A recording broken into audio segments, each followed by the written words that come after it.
morning. Hi, everyone. Today is January 24th. Goodness, we're almost done with January already. And we've been off for a couple days because I've been reading in Nahum, which is where we're starting today. Our next prophet here, minor prophet. And we've been going through the Passion Translation. And I'm going to pin this just so that people can find us. Let's see if I can just give me a second. Let me get this going here. Yep. All right. So we're on page, let's see, 249. And we're going to go back, though, and read a paragraph from the beginning of the book. I always like to gather a little bit of perspective there. Let me also change the page number here. 249, not page 250. And I'm going to just go back here for a second to page 7 and read this little paragraph about Nahum. This is our 1, 2, 3, 4, 5, 6, 7th prophet out of 12. So we're making some headway here. And it says here on page 7 that similar to Obadiah, the book of Nahum focuses on the impending destruction of a wicked Gentile nation. In this case, Assyria via its capital city, Nineveh, which was what we read about in the book of Jonah.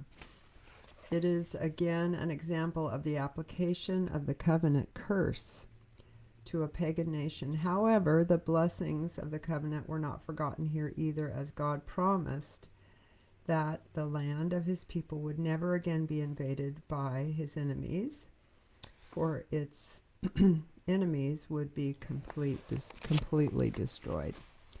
So that's good. All right, so now I'm going to be back on page 249, and we're in the introduction to Nahum.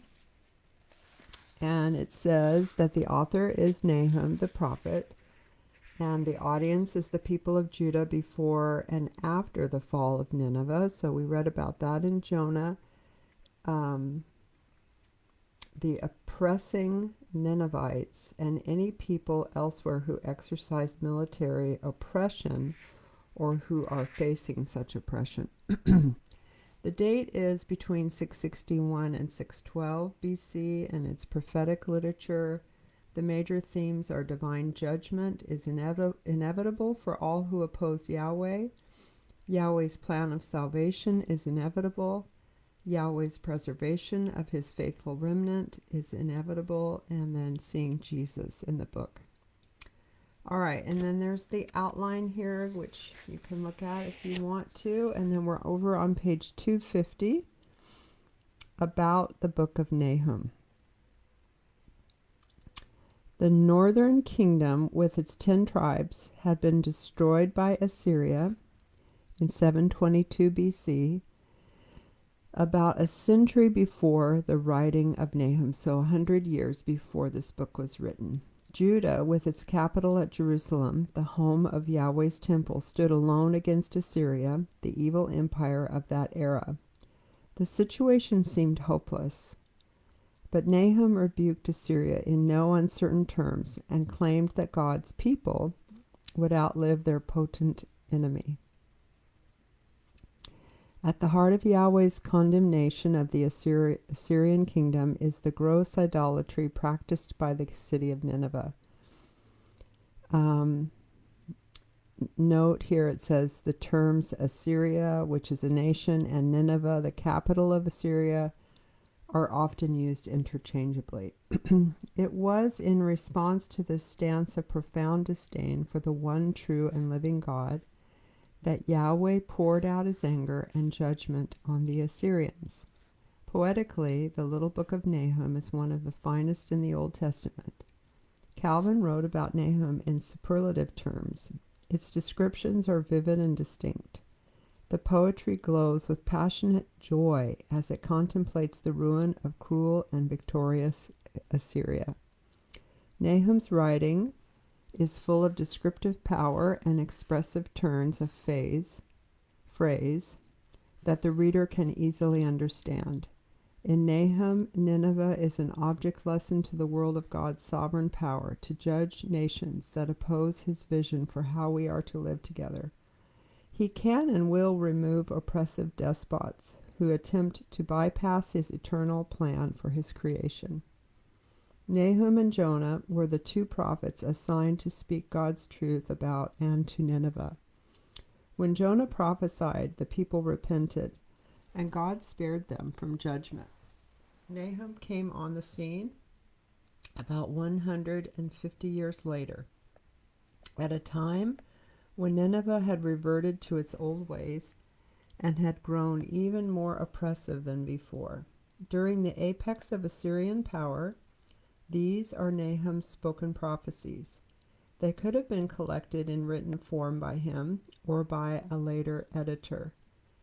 Some propose that they were collected to celebrate Babylon's eventual victory over Assyria, affirming after the fact what Nahum had predicted beforehand, that Yahweh would be faithful in bringing Nineveh down. Listed below are some important dates on a timeline that will help the readers orient themselves. Okay, so this is a span of 140 years that we're about to read about, starting with 722 BC. The fall of the northern kingdom of Israel, which thereafter became known as the 10 lost tribes. Assyrian troops obliterated the nation. And then 701, about 21 years later, the Assyrians' failed attempt to besiege Jerusalem during the reign of Hezekiah. And then between 663 and 661 BC, the battle between Assyria and Thebes in Egypt, mentioned in Nahum 3:8 through 19. The book of Nahum must have been written after this date. And then in 640-609, the reign of the former king Josiah in Jerusalem. Sometime between 661 and 612 BC, the Lord spoke through Nahum. So that's what we're reading about today, or this week, in this book. And then in 612 BC, the fall of Assyria, Babylonians, Medes, and Persians besieged and razed Nineveh. And then 586 BC, the fall of the southern kingdom of Judah. Babylon destroyed Jerusalem and the temple. All right, that's the timeline. What's the purpose of Nahum, the writing of this book? Nahum's purpose was to encourage the people of Judah to stand firm against their seemingly omnipotent enemy, the Assyrian Empire. Yahweh gave Nahum the words that formed a spiritual shield for the people. It's a classic David, with David being like Judah and Goliath like Assyria, rematch. And Yahweh's never on the side of the oppressor. So he's on the side of Judah. Then, as a supplement to this overriding purpose, it may be noted that the words and written message of the prophet Nahum were designed to instill into his hearers and readers the certainty that the promises of God will always come to pass. The prophecy also serves as undeniable proof that God will have victory over his enemies, such as the Assyrians. And finally, the prophecy serves as a reminder that God's characteristics never change, neither those that facilitate blessings, nor those that deliver judgment. All right, so that's a really good reminder to know that God, his characteristics don't change. His word doesn't change. He's kind of unmovable, unshakable. He is the rock. He is our fortress. And the next section are the author and the audience. And it says, the first thing it says is, we know nothing about Nahum except that he was from Elkosh. Isn't that interesting that someone can be a prophet in the Bible and we have no information about them except for where they're from? I kind of think that's important because God raises people up from very obscure places and uses them tremendously. And we don't even know who they are. I think about all the people who are faithfully, it's so humbling to think about all the people who are faithfully serving him in other countries that don't even allow Christianity. And we'll never know their names till heaven. We'll never know the sacrifice they made and the prayers that they lifted up to heaven and the ways that they risked their lives for the gospel. So many even having their lives taken from them. These people are reminding me of how Nahum was raised up to be a prophet, but we don't know anything about him except for where he came from, the city that he came from, Elkosh. And Nahum's name means to sigh, which is what I'm doing right now. I just took a breath and I'm sighing. In a positive sense, he's sighing to comfort others. He was an enthusiastic, optimistic Israelite with strong patriotic tendencies. Nahum was obsessed with rooting out discouragement. That is a friend. That's who you want to have by your side, is this person who is obsessed with rooting out discouragement and defeatism in Jerusalem. Unlike Jeremiah, who took the baton of prophecy from Nahum and dealt with the next generation of issues, Nahum did not look at the internal sins of God's people, but rather only condemned Assyria outside of Israel. So he was different than Jeremiah. Jeremiah was the prophet after Nahum, but he didn't really call out the sins of the people of Israel. He was mostly speaking to the Assyrians. Nahum understood that courageous, well-spoken words are more powerful than chariots or weapons of iron. Truth spoken forth boldly can rally a nation regardless of terrible odds. Every nation can have its finest hour in the face of a powerful enemy. Nahum was a contemporary of the prophets Joel and Habakkuk, and his life possibly overlapped with Jeremiah's. Elkosh, where he was from, actually it says was perhaps the birthplace, but it also could have been his main residence, or it could have been the burial place of the prophet. So there are 3 or more proposals of the location of Elkosh: in Mesopotamia near present-day Mosul in Galilee, Capernaum, the village of Nahum, or perhaps near Eleutheropolis, Beth Gabra of Judah, or somewhere else in Judah. There's no scholarly consensus, just educated guesses as to where Elkosh was. Nahum may have been one of the captives of the Assyrians who later died somewhere on the banks of the Tigris River near Nineveh, which is modern Mosul, and some claim that his tomb is there. The audiences for the book of Nahum can be separated into 5 categories, starting with the people of Judah before the fall of Nineveh. These prophecies were intended to encourage them that their adversary would not always oppress them. Second, the people of Nineveh. So, let's see. It would be hard to believe that no one in Nineveh knew about the fiery warnings that Nahum spoke against them. Third, the people of Judah after the fall of Nineveh. The words of Nahum could be read aloud at celebrations marking Assyria's demise, confirming that Yahweh had kept his promises. I'm sure that was an exciting moment. Fourth, oppressors anytime, anywhere. The example of Yahweh's righteous wrath and judgment on the violent, idolatrous, and cruel Assyrians provides a strong warning to anyone who trusts in the militarism of coercive empires.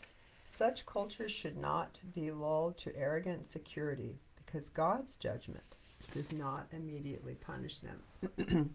Although Yahweh is slow to anger, his just vengeance is inevitable and inescapable, sorry, inescapable. And then the final audience is anyone facing a Nineveh. I really like this section here because we have faced Ninevehs in our lives. And let's see what he means by that. Nahum provides hope for all little nations facing a Nineveh and any David facing a Goliath. That is us, right? We all encounter malevolent forces during the span of our lives. And the words of Nahum remind us that God will always restore his faithful people. Looking at history, the faithful remnant against staggering odds has always inherited God's promises and found creative ways to thrive, to flourish, and to move forward with new situations. The faithful remnant has never been wiped out from the face of the earth, and they never will be. I love that. That's so encouraging to know that if you are part of the faithful remnant, you'll never be wiped out from the earth. Do you know that it is, of course, because of God's intense mercy that we're all not consumed, but it's also the lives of the believers, the remnant, the beautiful believing community, interceding community of believers in different hot spots in the earth that keep those places alive, keep them from being destroyed, because God sees those people. And we want to be a part of that remnant.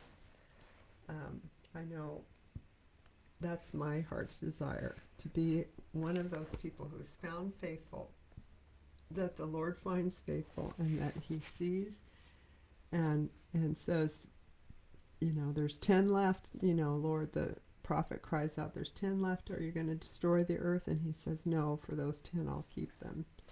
I want to be one of those people that keeps things going. Okay, what are the major themes in the book of Nahum? First of all, Yahweh's divine judgment for all who oppose him. The continuous human cycle of empire building, overreach, corruption, internal rot, and eventual collapse has been repeated countless times in history. It's nothing new, is it? Emperors attempt to build a systemic human pyramid of coercion, ignoring the fact that while they can indeed physically control people, they can't control human thought. This really intrigued me. God is certainly capable of controlling people's actions, and although he is theoretically able to control human thought, he chooses to allow humankind a freedom of moral decision making. I just sat back and just the fear of God just came over me, like, wow, he is not even interfering with the course of people's thoughts, in so much that he's not trying to control them. And I don't know how much I've thought about that before, and it just kind of made me feel exposed and very thoughtful all of a sudden of how, well, I think I have struggled with control in my life, and I think that's why it might have hit me so much, is that I don't know what degree I've struggled with it at, but it's noticeable to me. And I think, God is not trying to control us. He's not controlling us physically in our actions, and he's not controlling us in our thoughts, what we're thinking. We can submit. Here, it's so hard to explain. We can submit our thoughts to him and to the Holy Spirit, and he will keep our thoughts pure. We have to partner with him or keep our thoughts upright or strong or life-giving thoughts. But he doesn't try to control us when we are not in submission to him, is what I'm trying to say. So I hope that makes sense. It just struck me that this was another facet of God that I hadn't really given a lot of thought to. But he, you know, we have expressed, you know, time and again how we are not required to love him. We're not, he's not, he doesn't want a type of robotic, I don't know, for lack of a better word, relationship with us as human beings. And he allows us that good old freedom of choice and our will to be exercised as we choose. And that is just kind of scary. But it's who we serve. It's the God that we serve. And he would have it no other way. He wants us to choose to love him and to choose to obey him and to see who he really is and to find out. So, all that to say, let's make sure today that we represent him well so that we can give people the opportunity to surrender to him in a way that they will find him attractive and they will want to know who he is. Let's keep reading here. However, should any people choose to oppose and rebel against him and refuse to change their stance, they will inevitably be subject to divine judgment. Yeah, so just bear in mind that judgment is coming. That is the truth. And those outside of relationship with God will endure an eternal judgment. Human effort and strategies may play a part in preventing despots from ruling the world, but only God has the power and authority to thwart such autocratic activity in an absolute sense.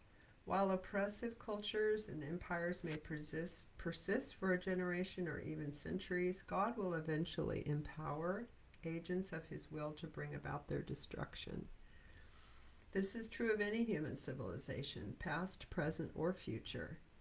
And the Assyrians, as represented by the population of Nineveh in Nahum's day, were no exception. As Jesus said, all those who embrace violence will die by violence. He said that in Matthew 26.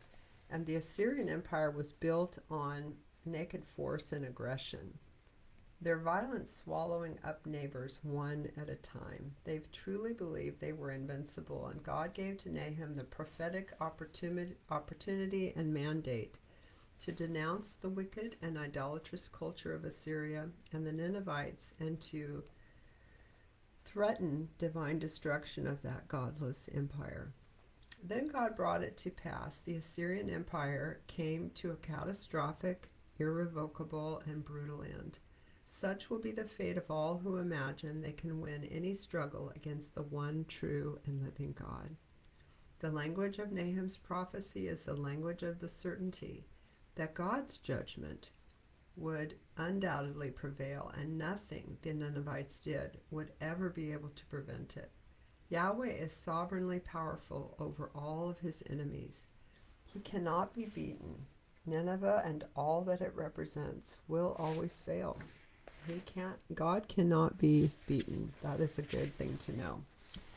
Okay, now a second major theme is Yahweh's plan of salvation is also inevitable.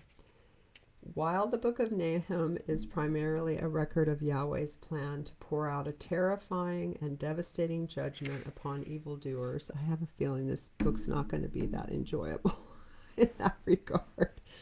Equally important are the few but powerful expressions of Yahweh's redemptive grace and promises of deliverance directed toward its people. There are 3 occasions in the book where this emphasis carries a dramatically powerful impact. In the first instance in Nahum 1:7, after the initial prophetic salvo describing the terrifying impact of Yahweh's righteous anger and avenging judgment on his enemies in verse 1 through 6. The prophet affirmed that Yahweh is good, a refuge in times of trouble, and that he cares for those who trust in him. Then Nahum 1:15 contains the iconic prophetic declaration of the coming messianic ruler and deliverer, who comes down from the mountains proclaiming peace and bringing good news. The action of coming to announce good news and to proclaim peace is an anticipation of the gospel of redemption.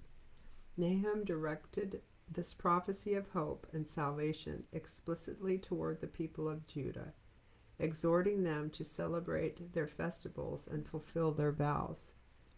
They could do so because the destruction of their enemies was a certainty. And finally, Nahum 2:2 records the prophecy that Yahweh will restore the majesty of the entire Israelite nation.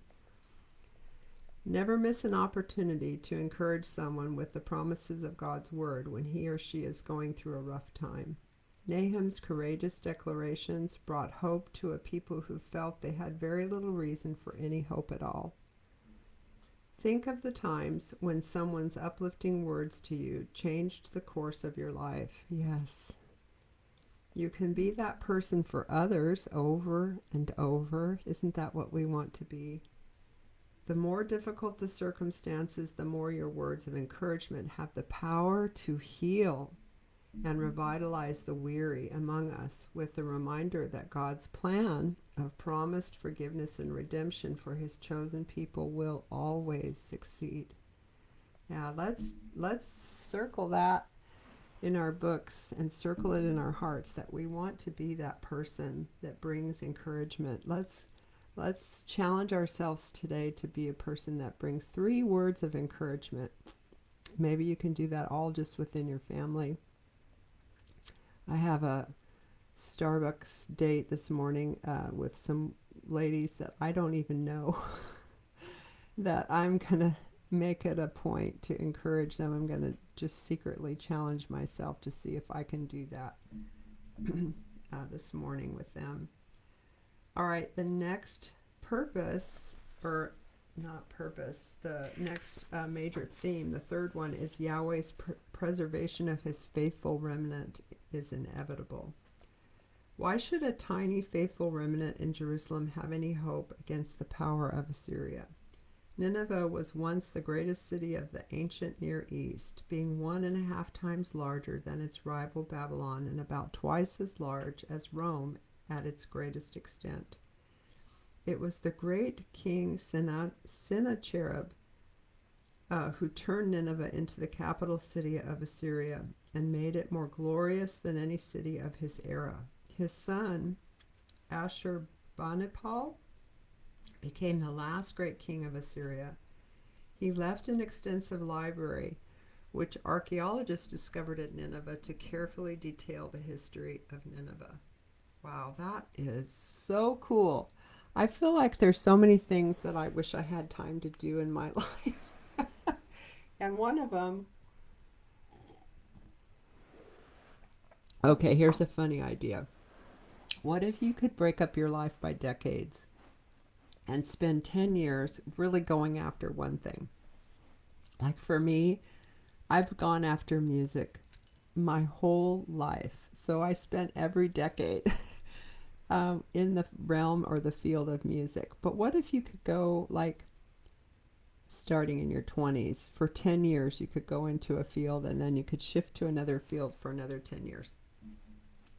I think one of my, I've never even verbalized this, but it kind of, I can tell because it sparks such desire in me when I read something like this. One of my decade fields that I probably missed maybe going into was this whole field of archaeology and being an archaeologist. Because when I read that, let's see, that this person, his son,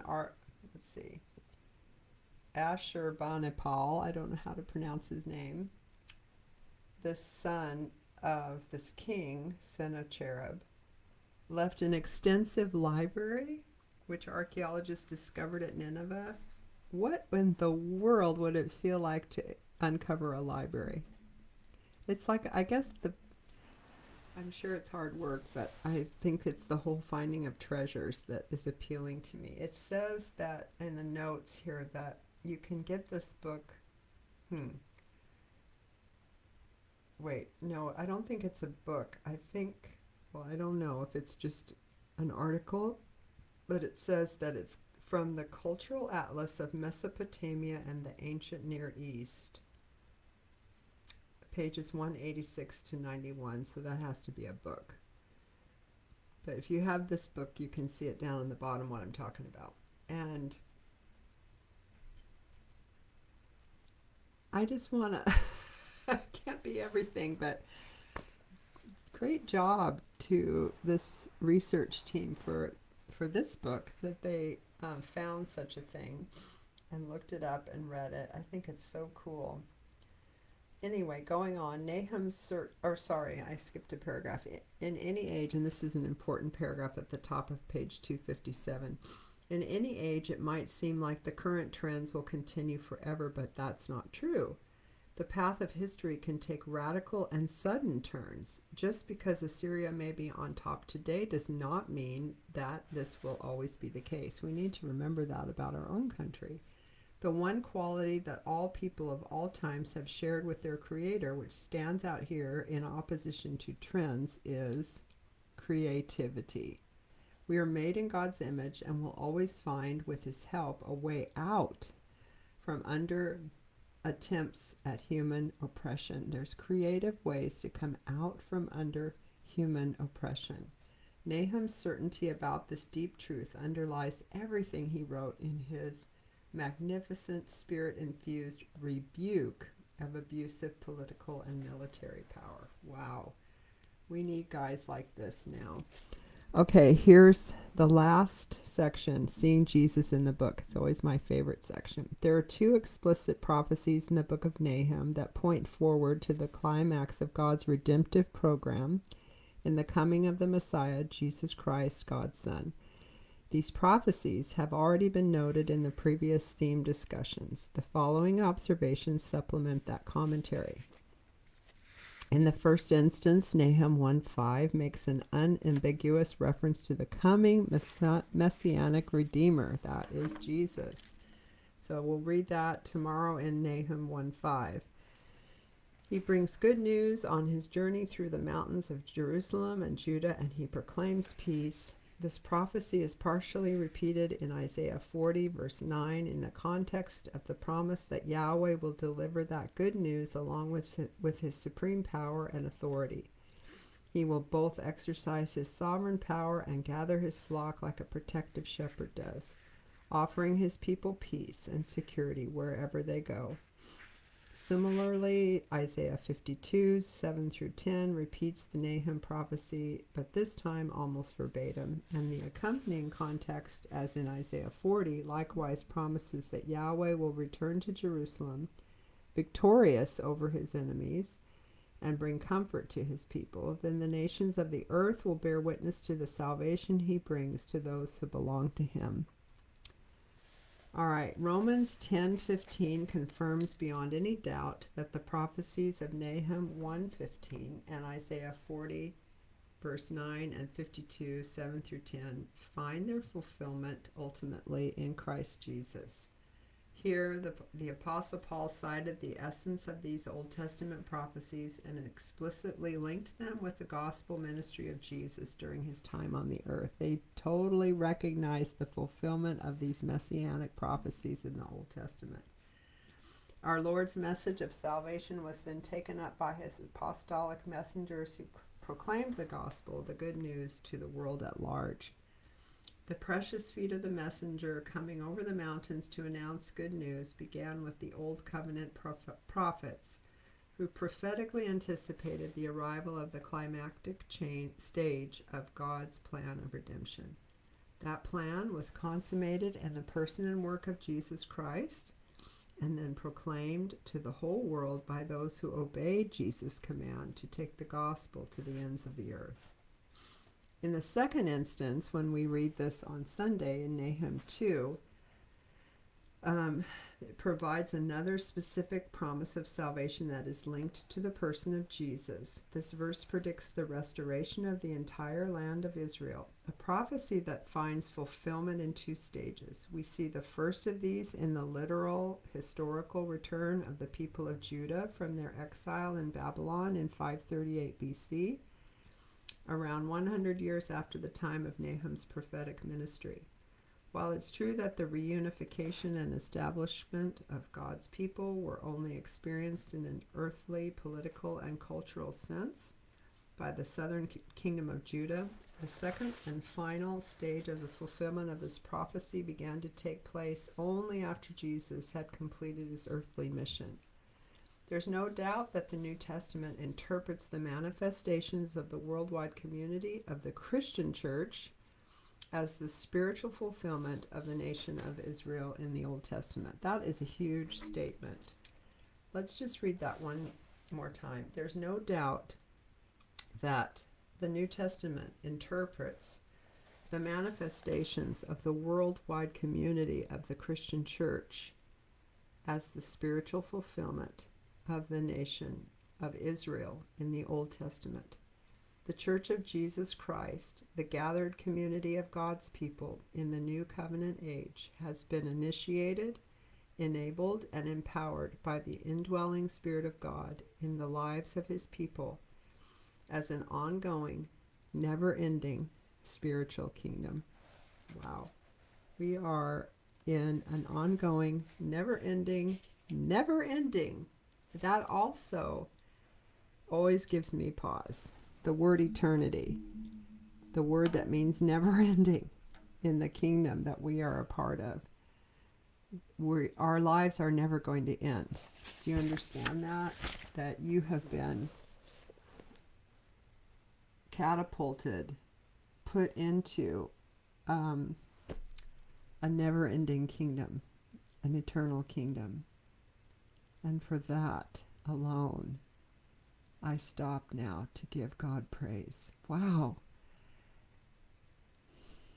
Thank you, God.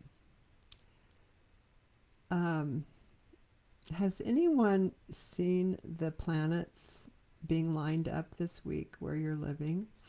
I am going to make it. I'm going to try again tonight. I did go out a few nights ago, and the sky was absolutely crystal clear, and there were so many stars in the sky, but I couldn't figure out which direction to look. And I'm going to have to look that up a little bit more today, but there's all 7 planets, or 7 of our planets, lined up right now this week, and I think it's kind of an incredible phenomenon, and it speaks of God's glory and the lining up of his will and his purposes in ways that we need to explore prophetically. So God bless you today and keep you and give you peace and make you a patient driver, a patient person wherever you're at, however he's using you today. May you know that he's with you and that you have eternity with him. Yes, take a look at the sky tonight. Yes, hi Amy. And may you all see how incredibly blessed you are being part of that remnant.